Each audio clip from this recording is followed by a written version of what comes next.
जिंदाबाद जिंदाबाद जिंदाबाद अबू तालिब शिक्षक जिंदाबाद जिंदाबाद जिंदाबाद गौरव गगৈ मुर्दाबाद मुर्दाबाद मुर्दाबाद আজি যেটো মানে ঘটনা মানে ঘটি গ'ল এই ঘটনাৰ কাৰণে মই সম্পূৰ্ণৰূপে আমাৰ এপিচিচিৰ কৰ্তৃপক্ষসকলৰ প্ৰতি দায়বদ্ধ ঠেলিম কাৰণ মই আজি ব্লক সভাপতি হিচাপে মই যিখিনি পাৰোঁ চেষ্টা কৰিছোঁ অহাকালি আপোনালোকে সকলোৱে জানে অহাকালি মানে নমিনেশ্যনৰ লাষ্ট ডেট তে আজি দেওবাৰ এতিয়া 12টা পাৰ হৈ 1টা পাৰ হৈ এতিয়া মানে যাবলগীয়াই হৈছে সময় তে এতিয়ালৈকে তেওঁলোকে টিকেট ঘোষণা কৰিব পৰা নাই ইয়াত আমি হাইকমাণ্ডৰ বহু নেতা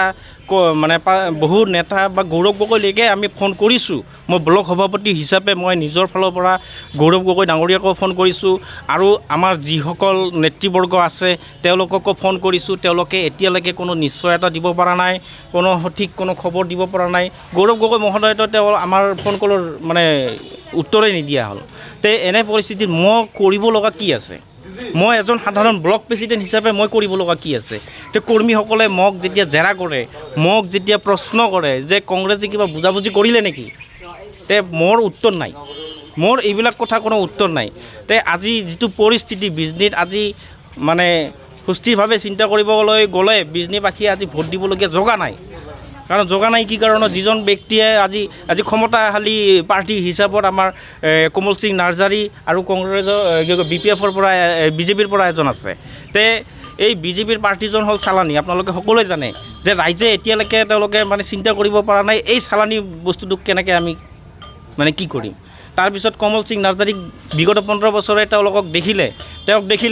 তেওঁৰ নেতৃত্বক দেখিলে তেওঁ ৰাইজক কেনেকৈ ঠগাইছে সেইবিলাক ৰাইজে মনত আছে এতিয়াও পাহৰিব পৰা নাই তে এতিয়া সেই পৰিস্থিতিত কংগ্ৰেছে এতিয়ালৈকে পাৰ্টিটো দিম নিদিম বা কাৰোবাক সমৰ্থন দিম একো আমাৰ হাইকমাণ্ডে আমাক জনোৱা নাই তে এনে পৰিস্থিতিত মই ৰাইজক কণ্ট্ৰল কৰিম তো বুজাম তো কি বুজাম আৰু কণ্ট্ৰল কৰিম তো কেনেকৈ কৰিম তে এনে পৰিস্থিতিত যিটো ঘটনা হৈ গ'ল এইটোৰ কাৰণে মই সম্পূৰ্ণৰূপে আমাৰ এপিচিচিৰ কৰ্তৃপক্ষসকলকে মই দায়ী বুলি ঘোষণা কৰিম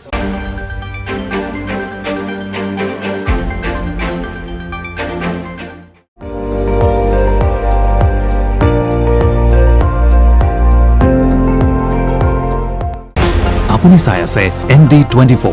সৰ্বশ্ৰেষ্ঠ নহয় সৰ্বোত্তমৰ দৌৰত